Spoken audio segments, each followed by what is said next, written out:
तो नमस्कार साथियों, मेरा नाम है मनदीप और आप देख रहे हैं एमडी हिंदी न्यूज़। आज वैशाख माह के शुक्ल पक्ष की चतुर्दशी तिथि है। अंग्रेजी कैलेंडर के हिसाब से आज की तारीख है 11 मई 2025 और वार है रविवार। जय सूर्यदेवाय नमः। चलिए पहले नजर डालते हैं हरियाणा की दिन भर की प्रमुख खबरों पर। डोनाल्ड ट्रंप बोले भारत पाकिस्तान सीज फायर के लिए राजी, रात भर दोनों को समझाया, समझदारी भरा फैसला लेने के लिए बधाई देता हूं, बताएंगे पूरी खबर। हरियाणा के 5 जिलों में ब्लैकआउट खत्म, पाबंदियां भी हटी, सीज फायर से पहले पाकिस्तान ने एयरबेस पर मिसाइल दागी, बताएंगे पूरी खबर। भारत पाक तनाव के बीच हरियाणा में साइबर अटैक का खतरा, फिशिंग लिंक भेजकर चंदा मांग रहे व्हाट्सएप ग्रुप बनाए, पुलिस ने जारी किया अलर्ट, बताएंगे पूरी खबर। हरियाणा में पाकिस्तान का मिसाइल हमला, एयरफोर्स स्टेशन के पास धमाका, 2 जगह मिले टुकड़े, परीक्षाएं स्थगित, सभी जिलों में हाई अलर्ट, बताएंगे पूरी खबर। सोनीपत में एमडीयू की यूजी पीजी परीक्षा स्थगित, 10-11 मई को होने वाली थी एग्जाम, जल्द जारी होगा नया शेड्यूल, भारत पाक तनाव के कारण लिया फैसला, बताएंगे पूरी खबर। हरियाणा कर्मचारी चयन आयोग के प्रस्ताव को मिली सरकार से मंजूरी, अब ग्रुप सी की भर्ती में होगा बदलाव, बताएंगे पूरी खबर। हरियाणा में शहीदों के आश्रितों को मिलेगा 1 करोड़, माता पिता को देंगे 30 लाख, अग्निवीर भी योजना में शामिल, फरवरी 2023 से मिलेगा लाभ, बताएंगे पूरी खबर। भाखड़ा डैम पर सीआईएसएफ की तैनाती होगी, बीबीएमबी अध्यक्ष का हाईकोर्ट में शपथ पत्र, कहा 200 क्यूसिक पानी छोड़ा था, पंजाब पुलिस ने गेस्ट हाउस में नजरबंद किया था, बताएंगे पूरी खबर। सोनीपत में किसानों की पेमेंट फेल, 400 से अधिक बैंक खाते हुए वेरीफाई, नहीं मिला फसल का पैसा, विभाग ने चंडीगढ़ भेजी शिकायत, बताएंगे पूरी खबर।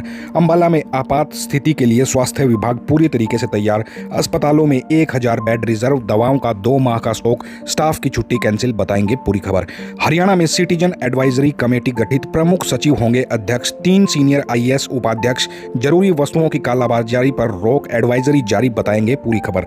हरियाणा में इमरजेंसी के लिए 1 करोड़ 10 लाख रुपए हुए जारी, जरूरत पड़ने पर खर्च कर सकेंगे डीसी, बताएंगे पूरी खबर। साथियों, आगे बढ़ने से पहले मेरी आप सभी से रिक्वेस्ट है, कृपया हमारे चैनल को सब्सक्राइब जरूर कर लें, क्योंकि हरियाणा की बड़ी खबरें सबसे पहले हमारे चैनल पर आती हैं। चलिए अब खबरें देखते हैं विस्तार से।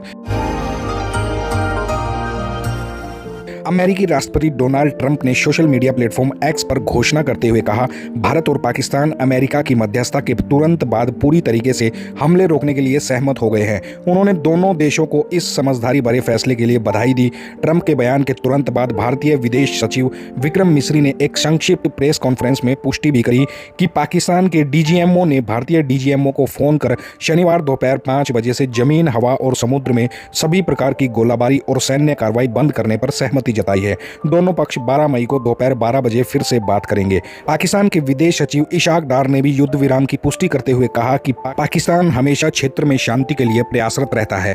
यह घटनाक्रम अमेरिका विदेश मंत्री मार्को रूबियो द्वारा दोनों देशों के नेताओं से तनाव करने की अपील के बाद आया है। रूबियो ने पहलगाम में हुए आतंकी हमले की निंदा करी और भारत के साथ आतंकवाद के खिलाफ खड़े रहने की बात कही, लेकिन भारत को जवाबी कार्रवाई में संयम बरतने की भी सलाह दी। उन्होंने पाकिस्तान से कश्मीर में हुए हमले की निंदा करने और जांच में सहयोग करने का आग्रह भी किया।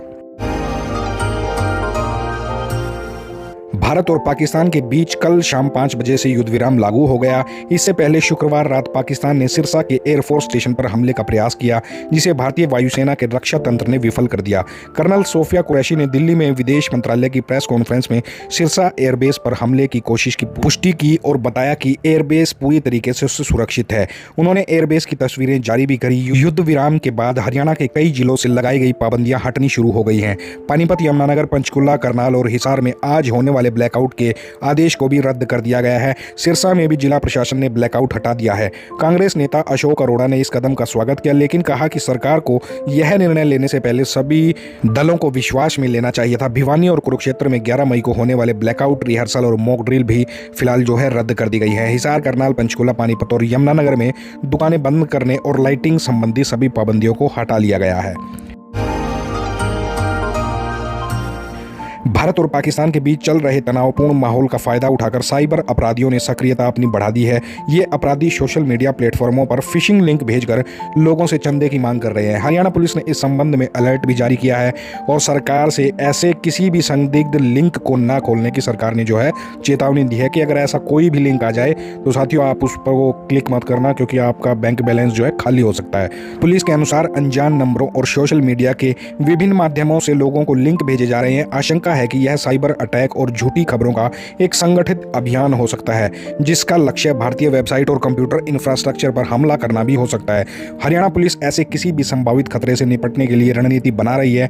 पुलिस और प्रशासन ने लोगों से अपील करी है कि वे ऐसे किसी भी लिंक को ना खोलें और ना ही आगे किसी को सेंड करें। केवल आधिकारिक स्रोतों से प्राप्त सूचनाओं पर ही विश्वास करें। साइबर अपराधी सेना के नाम पर भी चंदा मांग रहे हैं और इसके लिए व्हाट्सएप ग्रुप बना रहे हैं। प्रशासन से स्पष्ट है कि बिना किसी आधिकारिक पुष्टि के किसी भी कल्याणकारी कार्य के लिए पैसे बिल्कुल भी ना भेजें, क्योंकि यह साइबर ठगी का प्रयास हो सकता है। तो साथियों, जो ये गुड मॉर्निंग गुड नाइट वाले जो मैसेज भेजते हो ना, आप धड़ाधड़ फॉरवर्ड कर देते हो, तो इसमें थोड़ा संयम बरतना है आप लोगों को। मतलब ऐसा नहीं कि कोई भी अगर कहीं से कोई लिंक आ जाए तो आप उसको किसी को सेंड कर दो, भाई 5 लोगों को भेजो, 10 लोगों को। तो ऐसे फ्रॉड से आपको बचना है, खुद भी ध्यान रखना है, बच्चों का भी, यारे प्यारों को, सबको आपको ये मैसेज देना है। भारत और पाकिस्तान के बीच बढ़ते तनाव के बीच शुक्रवार शनिवार की रात हरियाणा के सिरसा में एक संदिग्ध मिसाइल हमला हुआ। धमाका सिरसा एयरफोर्स स्टेशन के पास हुआ था, जिसकी तेज रोशनी और जोरदार आवाज सीसीटीवी फुटेज में भी कैद हुई थी। धमाके की सूचना मिलते ही पुलिस और एयरफोर्स की टीमें घटनास्थल पर पहुंची और 2 अलग अलग स्थानों से मिसाइल के टुकड़ों को बरामद किया। सुरक्षा कारणों से सिरसा स्थित चौधरी देवीलाल यूनिवर्सिटी की 10 और 11 मई की परीक्षाएं स्थगित कर दी गई हैं। इस घटना के बाद हरियाणा के कई जिलों में सुरक्षा बढ़ा दी गई है। अंबाला, पंचकुला और पानीपत में शुक्रवार शाम से ब्लैकआउट कर दिया गया था, जबकि अंबाला एयरफोर्स स्टेशन पर एयर स्ट्राइक का अलर्ट जारी कर दिया गया था। सरकार ने डॉक्टर, फायर ब्रिगेड, पुलिस और शिक्षा बोर्ड के अधिकारियों की छुट्टियां रद्द कर दी थी और अस्पतालों में 25% बेड जो है आरक्षित कर दिए हैं। अगले 48 घंटों में राज्य के सभी गांवों में जो है वो सायरन लगाने के आदेश दे दिए गए हैं और स्कूल कॉलेजों में छुट्टियां घोषित कर दी गई हैं। सिरसा जिला प्रशासन ने लोगों से घरों से अनावश्यक रूप से निकलने और अफवाहों पर ध्यान न देने की अपील करी है। फिलहाल सिरसा में शांतिपूर्ण माहौल है। तो साथियों, पाकिस्तान पर वैसे भरोसा नहीं किया जा सकता, सीज फायर तो उसने कर दिया है, मगर एहतियातन सरकार ने फिर भी कहा है कि भैया अभी जो परीक्षाएं हैं उनकी डेट तय नहीं करी जाएगी, उनको आगे ही बढ़ाया जाएगा और आप लोग भी अनावश्यक अभी आज रात को और कल रात को, मतलब 2-4 दिन अभी बाहर ना निकलें। भारत पाकिस्तान के बीच बढ़ते तनाव का असर अब शैक्षणिक गतिविधियों पर भी दिखाई देने लगा है। महर्षि दयानंद विश्वविद्यालय यानी कि MDU ने 10 और 11 मई को होने वाली सभी अंडर ग्रेजुएट परीक्षाओं को स्थगित कर दिया है। विश्वविद्यालय प्रशासन ने छात्रों की सुरक्षा और शांतिपूर्ण परीक्षा संचालन को प्राथमिकता देते हुए ये निर्णय लिया है। उच्चतर शिक्षा निदेशालय के निर्देशों के बाद शनिवार और रविवार को आयोजित होने वाली UG परीक्षाओं को टाल दिया गया है। विश्वविद्यालय प्रशासन ने जल्द ही नई परीक्षा तिथियों की घोषणा करने की बात करी है। गौरतलब है कि MDU की UG और PG परीक्षाओं जो है वो 9 मई से शुरू होनी थी और इसके शांतिपूर्ण संचालन के लिए परीक्षा केंद्रों पर धारा 144 जैसे प्रतिबंध लागू कर दिए गए थे। विश्वविद्यालय प्रशासन और उच्चतर शिक्षा निदेशालय ने मौजूदा भारत पाक तनाव को देखते हुए छात्रों और परीक्षा कर्मचारियों की सुरक्षा के लिए यह कदम उठाया है। हिंदू कॉलेज के PRO गौरव ने बताया कि स्थगित परीक्षाओं का नया शेड्यूल जल्द ही जारी कर दिया जाएगा। हरियाणा सरकार ने इसी महीने होने वाले कॉमन एलिजिबिलिटी टेस्ट से पहले ग्रुप C के 1281 पहले से विज्ञापित पदों को वापस लेने की अनुमति हरियाणा कर्मचारी चयन आयोग यानी कि HSSC को दे दी है और अब इन 13 ग्रुपों के पदों पर नए सिरे से भर्ती प्रक्रिया शुरू करी जाएगी। HSSC ने इस संबंध में CM को सैनी जी को जो है वो प्रस्ताव भेज दिया था और वापस लिए जाने वाले पदों में ज्यादातर वे हैं जिनके लिए आवेदन तो लिए गए थे मगर भर्ती प्रक्रिया आगे नहीं बढ़ी थी। कयास है कि इन पदों का नया विज्ञापन CET 2025 के बाद जारी होगा। पहले के पात्र अभ्यर्थी नए विज्ञापन के लिए भी योग्य माने जाएंगे। उल्लेखनीय है कि HSSC ने 16 अगस्त 2024 को पुलिस सिपाही के 5600 पदों का विज्ञापन जारी किया था, जिसके आवेदन मांगे जा चुके हैं, लेकिन भर्ती प्रक्रिया शुरू नहीं हुई। इसी तरह कई अन्य पदों पर लिखित परीक्षा और चयन सूची जारी होने के बाद भी प्रक्रिया रुकी हुई है। वापस लिए जा रहे पदों में draughtsman civil, auto diesel mechanic, fitter और सहायक ड्राफ्ट्समैन सिविल प्रमुख जो तौर पर ये जो जितने भी पद बताए हैं वो हैं। आयोग जल्द ही इन पदों को वापस लेने की अधिसूचना जारी करेगा। पाकिस्तान के खिलाफ चल रहे ऑपरेशन सिंदूर के बीच हरियाणा सरकार ने शहीद सैनिकों के आश्रितों को मिलने वाली अनुग्रह राशि को दोगुना कर दिया है। मुख्यमंत्री नायब सिंह सैनी की अध्यक्षता में लिए गए इस निर्णय के अनुसार सेना और अर्धसैनिक बलों के शहीद जवानों और अधिकारियों के परिवारों को अब 1 करोड़ रुपए की आर्थिक सहायता प्रदान की जाएगी। पहले यह राशि 50 लाख रुपए थी। यह लाभ हरियाणा मूल के सभी शहीद जवानों के परिजनों को मिलेगा, चाहे वे देश में कहीं भी निवास कर रहे हों। यह संशोधित राशि फरवरी 2023 के बाद शहीद हुए जवानों पर लागू होगी। ड्यूटी के दौरान या दुर्घटना या अन्य कारणों से होने वाली मृत्यु पर भी आश्रितों को यह लाभ मिलेगा। सरकार ने यह भी स्पष्ट कर दिया कि शहीद की पत्नी के पुनर्विवाह करने पर भी उसे 35% हिस्सा मिलेगा। अविवाहिता शहीद के माता पिता के न होने पर भाई बहनों को यह राशि दी जाएगी। इस योजना में अग्निवीर योजना के तहत शहीद हुए जवानों के परिवार भी शामिल होंगे। युद्ध या अन्य सैन्य कार्रवाई में दिव्यांग होने पर 15 से 35 लाख रुपए तक की सहायता राशि प्रदान करी जाएगी। हरियाणा पंजाब जल विवाद के बीच भाखड़ा ब्यास प्रबंधन बोर्ड के अध्यक्ष मनोज त्रिपाठी ने हाईकोर्ट में सनसनीखेज खुलासा किया है। उन्होंने शपथ पत्र में बताया कि भाखड़ा डैम पर केंद्रीय औद्योगिक सुरक्षा बल की तैनाती करी जाए और इसकी प्रक्रिया जारी है। उन्होंने शपथ पत्र में बताया कि भाखड़ा डैम पर केंद्रीय औद्योगिक सुरक्षा बल यानी कि CISF की तैनाती करी जाएगी और इसकी प्रक्रिया जारी है। अध्यक्ष ने पंजाब कैडर के BBMB अधिकारियों और पंजाब पुलिस पर असहयोग का आरोप लगाया है, जिसके कारण BBMB अधिकारी सुरक्षा समीक्षा और जल विनियमन जैसे अपने आधिकारिक कर्तव्यों का निर्वहन नहीं कर पा रहे हैं। उन्होंने बताया कि 200 क्यूसेक पानी छोड़े जाने के बावजूद पंजाब सरकार ने उसे बंद करा दिया और उन्हें भाखड़ा बांध का दौरा भी नहीं करने दिया। त्रिपाठी ने 8 मई को सुरक्षा व्यवस्था की समीक्षा के लिए अपने दौरे में बाधा डालने और गेस्ट हाउस में 2 घंटे तक रोके रखने का भी आरोप लगाया है। भाखड़ा नंगल डैम से पानी के बंटवारे को लेकर चल रहे विवाद पर हाईकोर्ट ने भी सख्त रुख अपनाते हुए पंजाब सरकार से हाईकोर्ट के फैसले को लागू करने का आश्वासन मांगा है, अन्यथा मुख्य सचिव और DGP को अवमानना नोटिस जारी करने की चेतावनी दी है।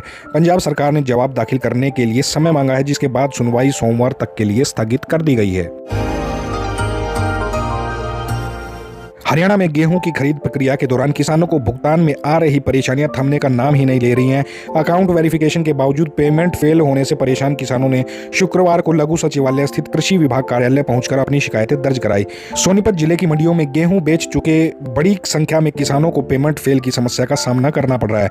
किसानों ने बताया कि पहली बार मेरी फसल मेरा ब्यौरा पोर्टल पर पंजीकरण कराने वाले किसानों को 72 घंटे में भुगतान का नियम है, लेकिन उन्हें अब तक राशि नहीं मिली है। अकाउंट वेरिफिकेशन के बाद भी नाम या खाता संख्या में त्रुटियों के कारण ट्रांजैक्शन अटक रहे हैं। कृषि विभाग ने किसानों की मदद के लिए हेल्प डेस्क बनाई है और अब तक 400 से अधिक खातों को वेरीफाई किया जा चुका है। विभाग के अधिकारियों के अनुसार पेमेंट फेल होने का मुख्य कारण खातों में गलत जानकारी है, जिसे दुरुस्त करने का काम जारी है। कृषि उप निदेशक डॉक्टर पवन शर्मा ने बताया कि किसानों की समस्याओं को गंभीरता से लिया जा रहा है और जल्द ही इनका समाधान भी किया जाएगा।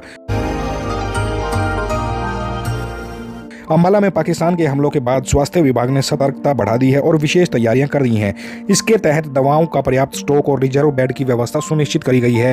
CMO ने बताया कि प्रशासन के आदेश पर अंबाला का स्वास्थ्य विभाग अलर्ट मोड पर है और सभी कर्मचारियों की छुट्टियों को रद्द कर दिया गया है। अस्पताल में 24 घंटे पर्याप्त स्टाफ तैनात मिलेगा।